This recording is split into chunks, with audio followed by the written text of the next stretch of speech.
भगवान बाबा हनुमान जी की जय।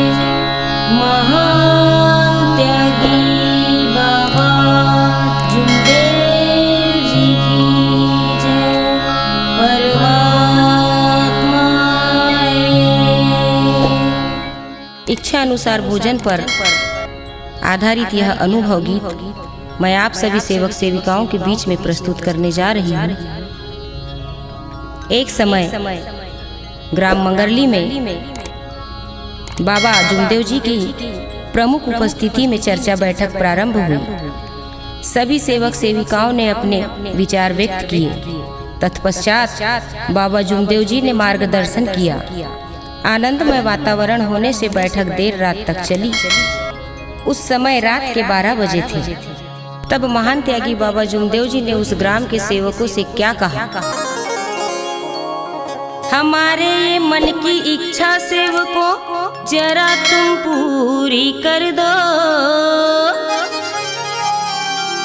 जरा दूध वाली चाय स्पेशल आज यहाँ बनन दो।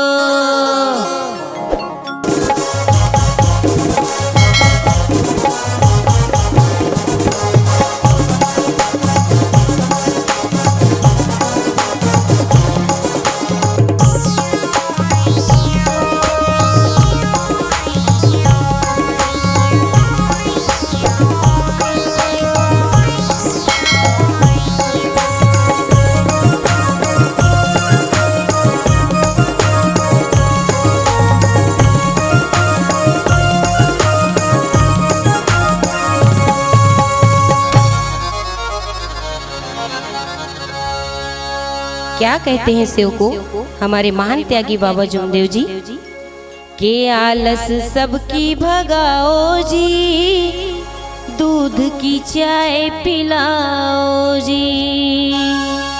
आलस सबकी भगाओ जी, दूध की चाय पिलाओ जी। आलस सबकी भगाओ जी, दूध की चाय पिलाओ जी।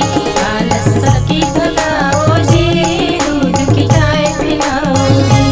दूध की चाय पिलाओ जी, दूध की चाय पिलाओ जी। आलस सबकी भगाओ जी, दूध की चाय पिलाओ जी। आलस सबकी भगाओ जी, दूध की चाय पिलाओ जी।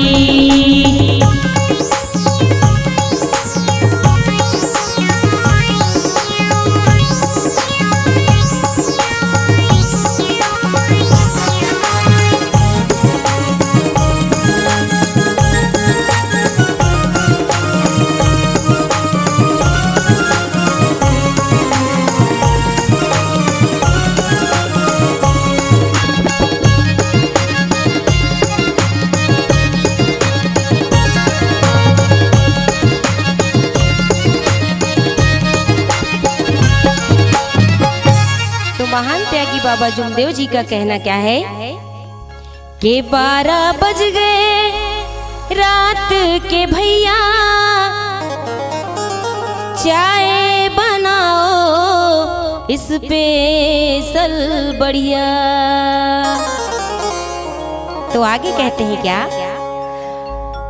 अजी 12 बज गए रात के भैया, चाय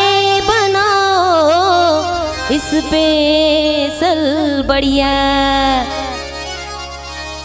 नींद से सबको जगाओ जी, दूध की चाय पिलाओ जी।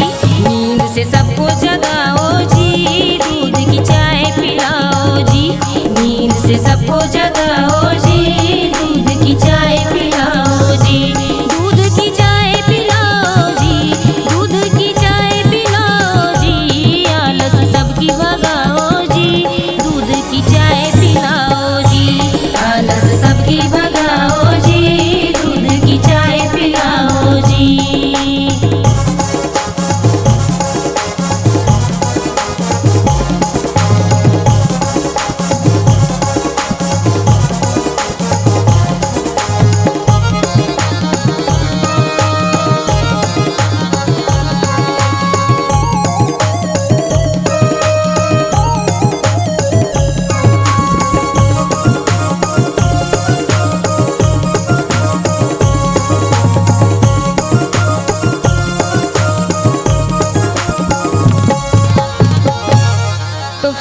कहते हैं सेवकों हमारे बाबा।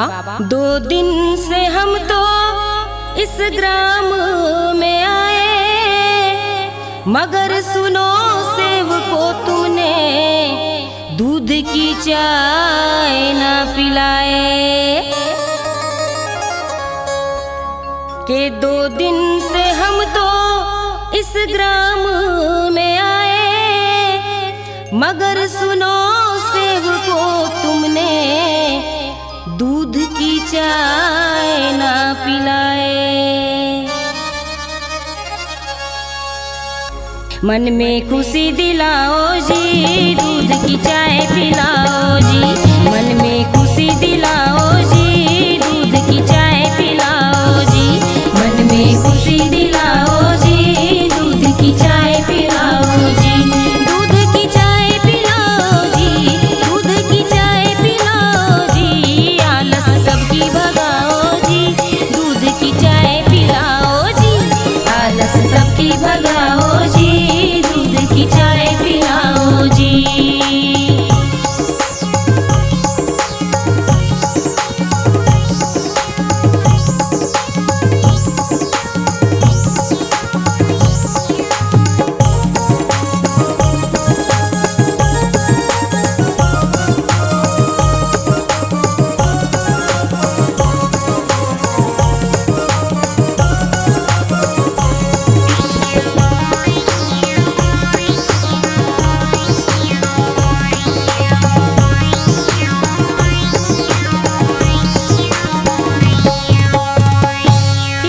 क्या कहते हैं?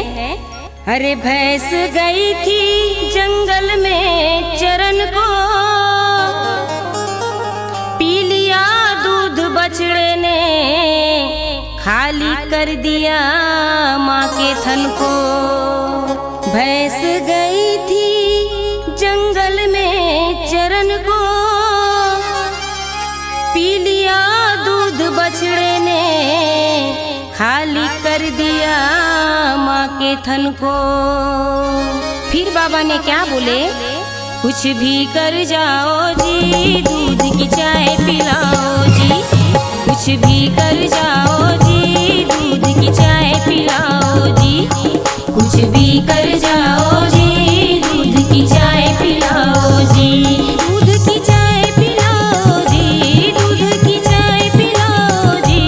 आलस सबकी भगाओ जी, दूध की चाय पिलाओ जी। आलस सबकी भगाओ जी, दूध की चाय पिलाओ जी।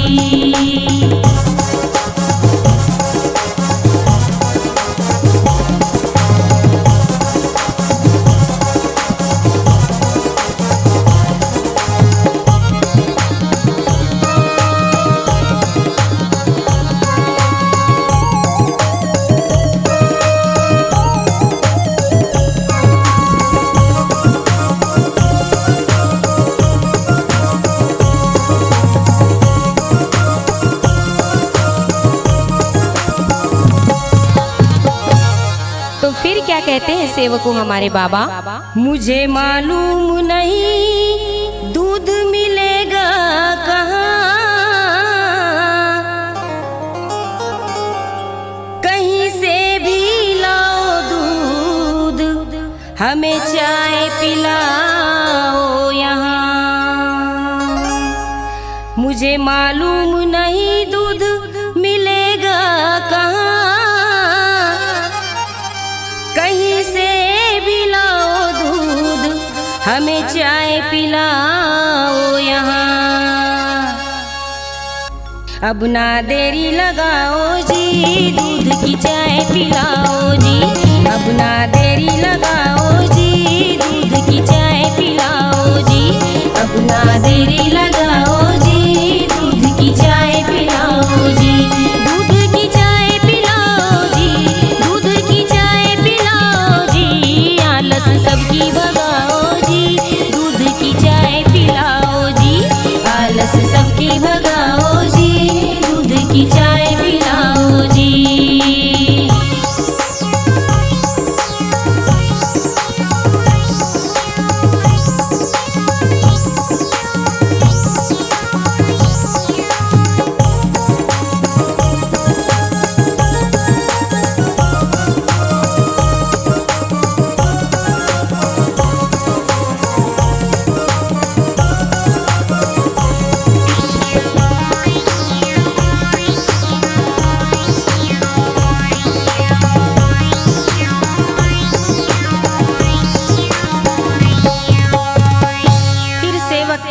कहते हैं, इस जंगल में नहीं गाँव एक भी, अनुभव है मेरा रात को यहाँ दूध मिलेगा ही नहीं। इस जंगल में नहीं गाँव एक भी, अनुभव है मेरा रात को यहाँ दूध मिलेगा ही नहीं। तब बाबा बोले, दूध कहीं से भी लाओ जी, दूध की चाय पिलाओ जी, दूध कहीं से भी लाओ जी, दूध की चाय पिलाओ जी, दूध कहीं से भी लाओ जी, दूध की चाय पिलाओ जी, दूध की चाय पिलाओ जी, दूध की चाय पिलाओ जी, आलस सबकी भगाओ जी, दूध की चाय पिलाओ जी, आलस सबकी भगाओ जी, दूध की चाय पिलाओ जी।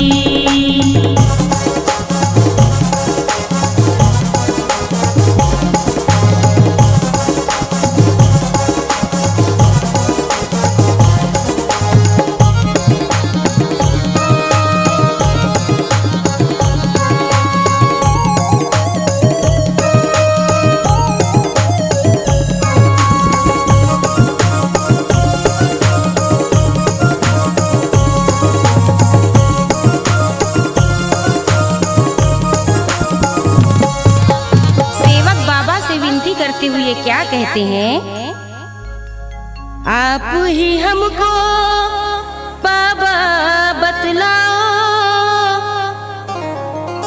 दूध मिलेगा कहाँ ध्यान कराओ।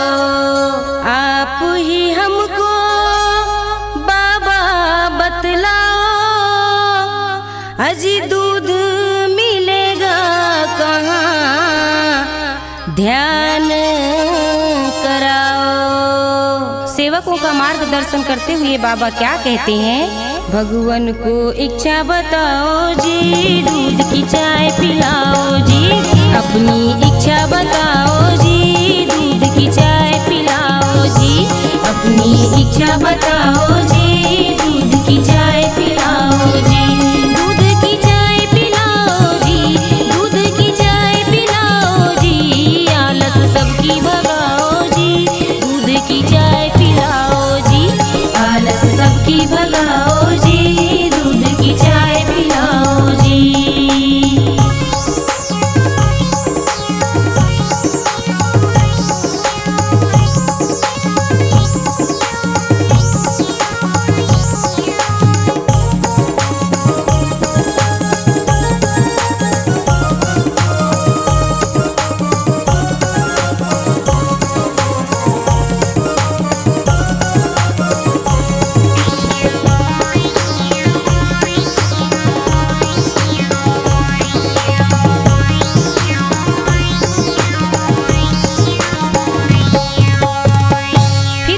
ने क्या किया, भगवान को बाबा की इच्छा है बताए, अपनी ही भैंस से शिकारे सेवक करीब 2 लीटर दूध पाए।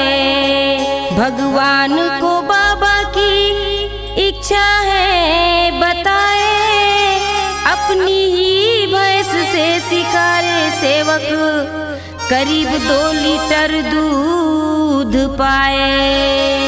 यही इच्छा अनुसार भोजन है सेवक को, इसीलिए क्या कहना है, मिल जाए करे लगाओ जी, दूध की चाय पिलाओ जी, मिल जाए करे लगाओ जी, दूध की चाय पिलाओ जी, मिल जाए करे लगाओ जी, दूध की चाय पिलाओ जी, दूध की चाय पिलाओ जी, दूध की चाय पिलाओ जी, आलस सबकी भगाओ जी, दूध की चाय पिलाओ जी, आलस सबकी भगाओ जी, दूध की चाय पिलाओ जी, आलस सबकी भगाओ जी, दूध की चाय पिलाओ जी, आलस सबकी भगाओ जी, दूध की चाय पिलाओ जी, आलस सबकी भगाओ